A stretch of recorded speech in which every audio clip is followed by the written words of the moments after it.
More Spider-Man 3 news. Yay.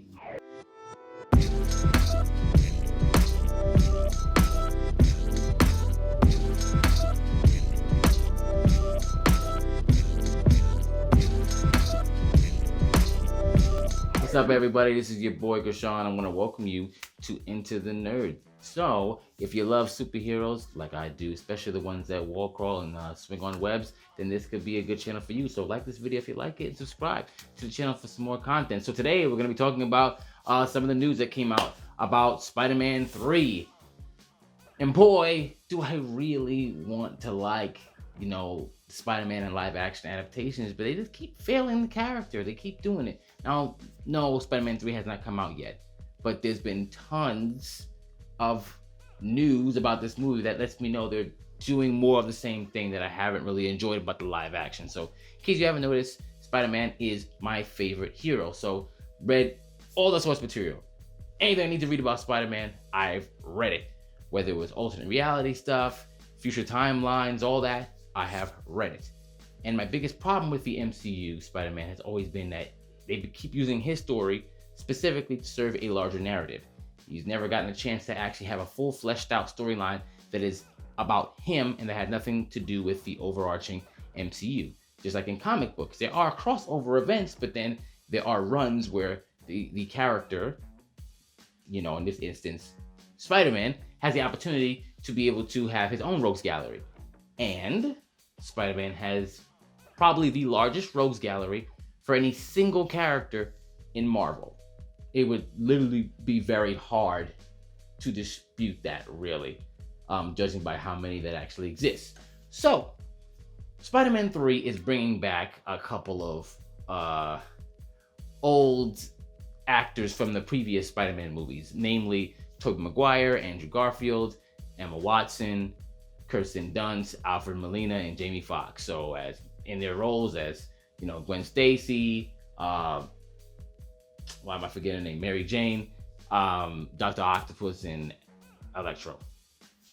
This is weird to me because I know a lot of these characters are dead, right? They died in their respective movies, but obviously they're using Spider-Man 3 as this plot device for the multiverse, because apparently Spider-Man 3 is the third installment of the multiverse saga, I guess, that takes place from WandaVision to the Doctor Strange sequel to this, because Doctor Strange is also appearing in this. And that sucks. Not necessarily that it's part of it, but the fact that still there's a whole other story that's going to take place in this. So obviously, they ended off the last movie with him getting his identity revealed way too soon, right? Especially if you know when that happens in the comics. He hasn't even been Spider-Man for that long. I mean, he was just dead, right? He was just dead right before Far From Home. But whatever. So that's happening. Then now he has to deal with this multiverse stuff where these past Spider-Mans and some of their villains and even their love interests, which, Emma Watson and Gwen Stacy supposed to be dead already. So they're rehashing those, which I think is a very big missed opportunity, because what they could do is, remember how I mentioned that Rogues Gallery?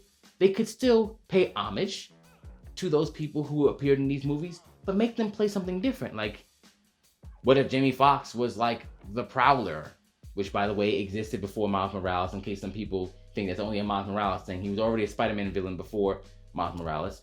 Or Tombstone. Like, just play a different, it's an alternate reality, right? So you could do this in multiverse. So you could have that actor play an entirely different villain. All of them. Because I think about bringing Willem Dafoe back too. All these people are coming back to play the same roles. And they're trying to put together like a multiverse Sinister Six, I guess they're trying to do. But why couldn't they just put that together in Peter's current universe? I mean, they already have the Vulture. They could slowly just build that up. But see, that would require being more creative rather than just going, multiverse. They're from this. It's a bit of a mess. It's a bit of a mess, and it doesn't serve Peter in this at all. It just serves the people who really like the movies. And if you like the movies, and maybe you haven't watched too much read too many Spider-Man comics, and you're just like, I love the movies. Okay, then this movie will most likely please you. But for people who actually know the Spider-Man character, this is going to be a little aggravating because, he's already been Iron Boy for the last 2 movies. And now Doctor Strange is going to be playing like a mentor role with him. And then he's also going to be kind of, I guess, they said that the other Spider-Men are going to come at the end of the movie. So I don't know if they're going to be mentoring him too, because technically they would have had more time as Spider-Man in their respective universes than he does in this one.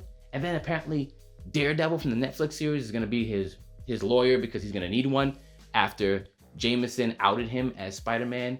And then Kate Bishop is going to show up in this.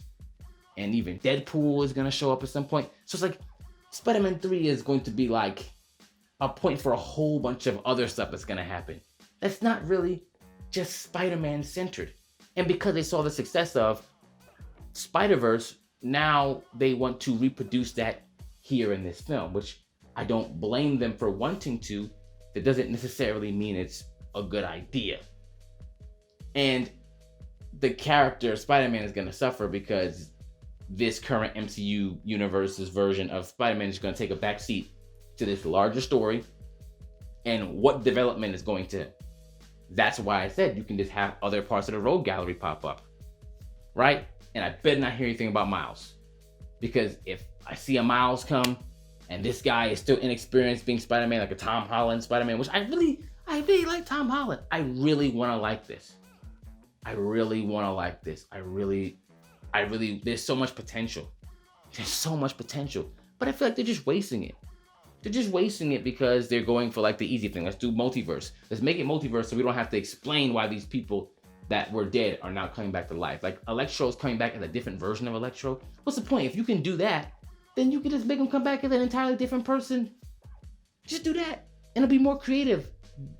Get some characters that have not been able to get any shine in the mainstream media, like other villains that he hasn't had, and then put them up there. Why not just put them on the screen, and then we can get a chance to know them? Am I asking for too much for, creativity? Right? Thinking outside the box? Maybe. I'm sorry. If I am, I apologize. If I'm asking for too much, to expand on a character that has such a large mythology rather than literally rehashing the movie mythology. Sorry, right? Now, people are gonna love it. This is gonna be a huge ensemble film. There's gonna be tons of cameos. They said even other cameos of people who were just in other Marvel movies. It's like, all this in a Spider-Man movie though? Whatever. So it's gonna be a bit of a cluster. A lot of people are gonna go, well, in the comics, doesn't Spider-Man, run into a lot of these other people? Absolutely. But once again, there are crossover events, but then there are solo runs. So it balances each other out. This is only a 2 hour and a half movie, maybe 3 hours, depending on how much is there.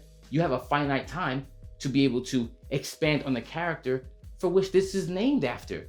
But I'm hearing all this other stuff, all these other moving pieces. How much of this character are you going to get a chance to really flesh out? Realistically, in the allotted time. Realistically, like effectively. And it's not like they've been doing it already. They really haven't. So I'm just operating off of what's already been given to me. You understand? I'm not just going I'm not just being a pessimist based off of nothing. Like, they've given me this, and I'm going to watch it because, once again, I love Spider-Man. But it worries me because I feel like they're never going to get this guy right in live action. I mean, look, even Gwen Stacy could be like from a different universe that, maybe Peter died in her universe. Like, she doesn't even have to be from the Andrew Garfield one. She could be one where he died, and then maybe it's like a Spider-Gwen thing. They could do whatever they want, but it doesn't look like they're going to go that way. They're not going to go that way. But yeah, let me know if you're like, I heard the Spider-Man 3 news. I love it. I can't wait to see all these returning characters. Or if you're like, I just wish they focused more on Spider-Man lore or whatever. Let me know down in the comments. Let me know what you think about it. Whether you agree or disagree, let's have a conversation. And yeah, Enter the Nerd.